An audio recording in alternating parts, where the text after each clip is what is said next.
Assalamualaikum warahmatullahi wabarakatuh. Siswa dan siswi MAN 2 Kota Sukabumi kelas 11 IPA. Kita akan melanjutkan kembali materi pembahasan kita, di mana pada kesempatan kali ini kita akan menjawab beberapa soal. Jadi terkait dengan tips dan triks untuk menjawab soal, khususnya konsep kesetimbangan. Baik, kita mulai. Untuk nomor 1, tentukanlah tegangan tali T1, T2. Ini mungkin yang disebut dalam soal itu adalah T3 ya. Ini T3 ini. Pada gambar berikut, di sini ada T1, T2 dan T3, kemudian ada W.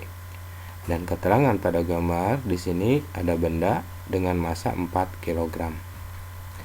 Nah, sesuai dengan syarat setimbang bahwa sigma F itu harus sama dengan 0 ya.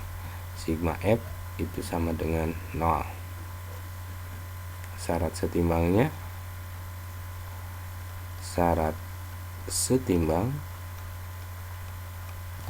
sigma F itu sama dengan 0. Nah, khusus untuk bagian ini, bagian yang dikasih tanda merah, kita akan menggunakan dulu pakai aturan yang sigma F itu sama dengan 0. Maksud dari sigma F sama dengan 0 itulah jumlah gaya yang bekerja pada sistem itu harus sama dengan 0. Nah, kita fokus di benda yang dikasih tanda merah dulu. Sigma F, jumlah gaya. Di sini berarti ada gaya berapa? Ada gaya berat. Ini gaya berat ya. Ini gaya berat. Kemudian ada T yang ketiga, ini juga sama gaya. Ini adalah gaya tegang ya, gaya tali. Gaya tali yang menarik benda. Nah, dari syarat setimbang ini kita akan menjumlahkan sigma F, jumlah gaya yang bekerja itu ada T3, kemudian ada W. Ya, ini yang searah ini. Kenapa tidak menggunakan T1 dan T2? Ini karena dia itu belum jelas kemana dia arahnya. Apakah searah dengan sumbu X atau sumbu Y? Sementara untuk T3 dan W itu searah dengan sumbu Y. Ya. Kita lanjutkan lagi, T3 dan W. Ada lagi gaya yang lain? Tidak ada ya. Ada T3 dan W. Kita tutup sama dengan 0. Kemudian untuk notasinya itu kalau dia itu ke bawah negatif, ke atas positif. Ini T3 itu arahnya ke atas. Kenapa dia ke atas? Kalau arahnya ke bawah berarti benda yang massa 4 kg ini akan terjatuh. Kenapa benda ini tidak terjatuh? Karena ada tali yang menarik benda ini. Ya, berarti ini positif. Kemudian untuk W, nah, kalau misalkan tidak ada tali, berarti benda ini akan jatuh ke bawah atau ke pusat gravitasi bumi. Jadi ini notasinya negatif. Kalau kita masukkan lagi T3 dikurangi, nah ini yang W itu gaya berat, dimana gaya berat itu rumusnya adalah W sama dengan M dikali G. Kita masukkan massa dikalikan dengan gravitasi sama dengan 0. Nah, sehingga diperoleh bahwa T3 itu sama dengan, kita pindah ruaskan, yang asal negatif menjadi positif. Jadi T3 sama dengan massanya itu ada 4, kemudian gravitasi 10. Sehingga jawabannya T3 itu sama dengan 40 Newton. Nih, kita dapat untuk T3-nya. Kemudian kita gambarkan lagi setelah diketahui bahwa T3 itu besarnya adalah 40 ya.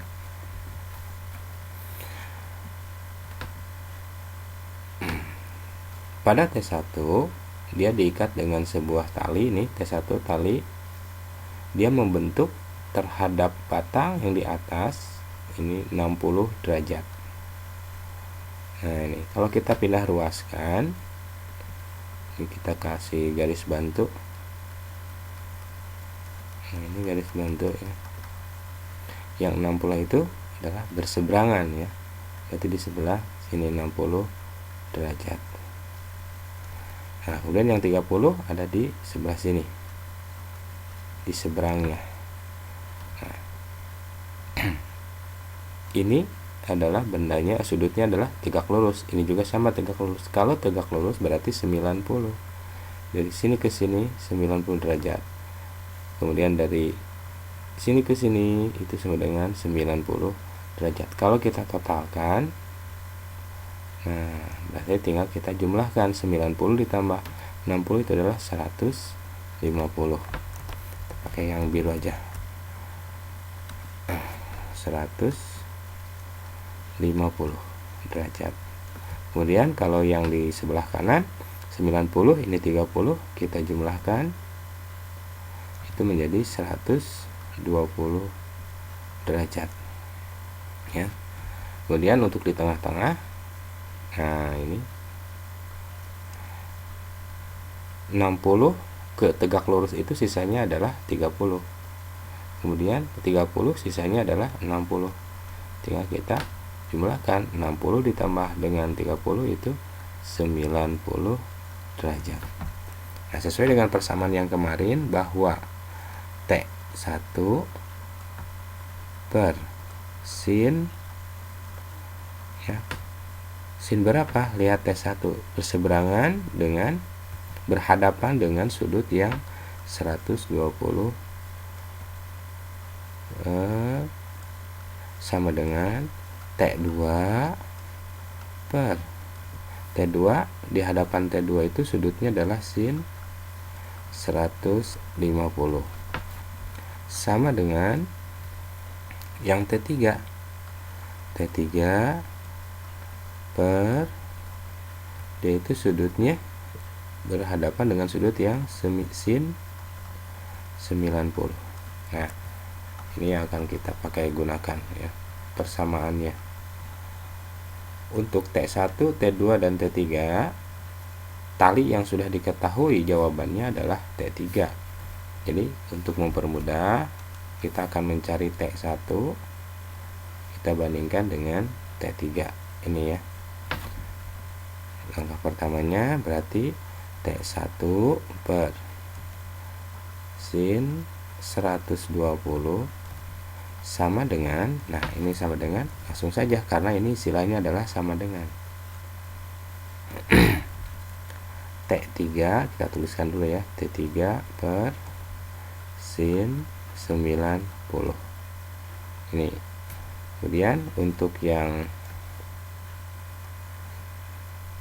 kita kasih bentuk T2 nya, T2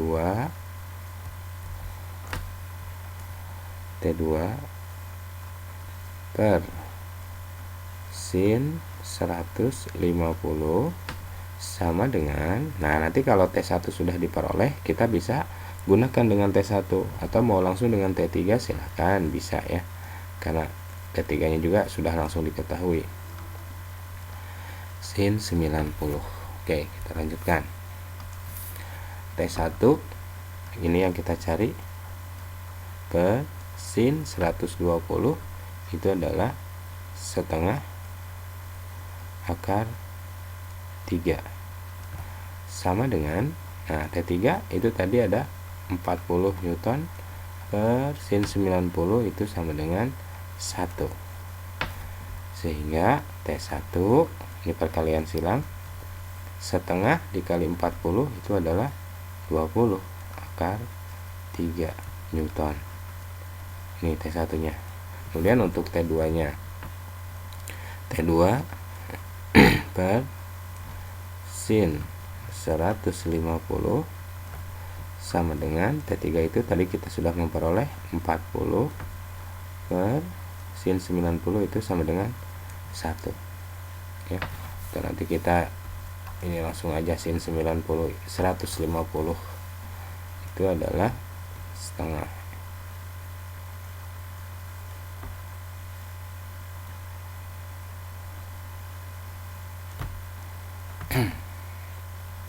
Jadi T2 nya adalah 40 kali setengah adalah 20 Newton. Gampang bukan? Nah, kita buktikan, kita cari T2 dengan membandingkan T1 ya. Ini uji coba ini.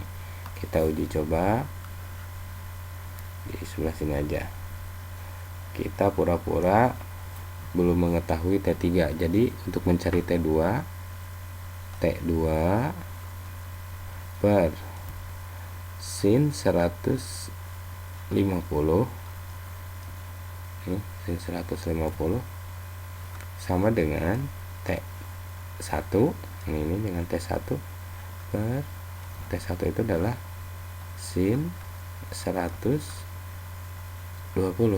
Nah, T2 per sin 150 itu adalah setengah. T1 nya itu sama dengan 20 akar 3 per sin 120 adalah setengah akar 3.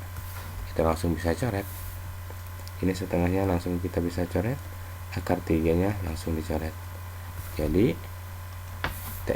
T2 nya itu adalah 20 Newton. Nah, sama ya. Untuk menjawabnya ini sama dengan yang ini. Jadi besarnya T1 itu adalah 20 akar 3, T2 nya adalah 20 Newton, dan T3 ini 40 Newton. Oke, kita lanjutkan lagi ke nomor berikutnya. Untuk nomor 2, sebuah partikel masanya adalah M. Ini masanya M, tidak disebutkan berapa besarnya, hanya disebutkan ada massa, tapi masanya M. Ditempatkan pada bidang miring dengan sudut kemiringan itu theta. Ini merupakan sudutnya. Partikel berada dalam keadaan setimbang dinamis. Nah, ada dalam keadaan setimbang dinamis, artinya meskipun dia sedang bergerak, bergeraknya itu bergerak stabil atau setimbang. Jadi tidak mengalami perubahan kecepatan atau adanya percepatan. Bila percepatan gravitasi bumi adalah G, tentukanlah persamaan gaya-gaya tersebut. Nah, dalam soal nomor 2 ini yang dicari adalah persamaannya saja. Oke. Kita coba jawab. Ini benda. Nah, ada suatu gaya. Ini kalau misalkan benda miring seperti ini ya, benda miring, dia akan bergeraknya ke sebelah sini ya. Nih. Berarti ada gaya yang bekerja. Kemudian ada yang menahan, ini tidak licin. Kalau tidak licin, tepatnya di sebelah sini antara lantai dengan bola itu ada gesekan. Nah, itu disebut juga dengan F-gas, gaya gesek. Kemudian yang ini ada F, gaya normalnya itu sesuai dengan hukum 2 Newton, bahwa benda yang benda yang bergerak mengalami percepatan tertentu. Ini. Kemudian kalau misalkan benda berada dalam suatu bidang, itu ada gaya yang bekerja, disebut dengan gaya normal. Gaya normal itu adalah gaya yang tegak lurus dengan bidangnya. Ini normal. Ini kalau tidak ada bidang miring, benda ini akan jatuh lurus ke bawah kan ya. Akan lurus ke bawah. Kenapa dia ke sini? Karena dia itu dipengaruhi oleh gaya gravitasi atau gaya berat, pengaruh dari gravitasi bumi. Nah, khusus untuk F sama dengan M kali A, karena dia disebut dengan setimbang dinamis, artinya tidak ada percepatan. Ya, kita hapus saja ini. Berarti yang kita butuhkan adalah nilai W nya, nilai W. Ini kalau misalkan benda dia searah, berarti ini adalah W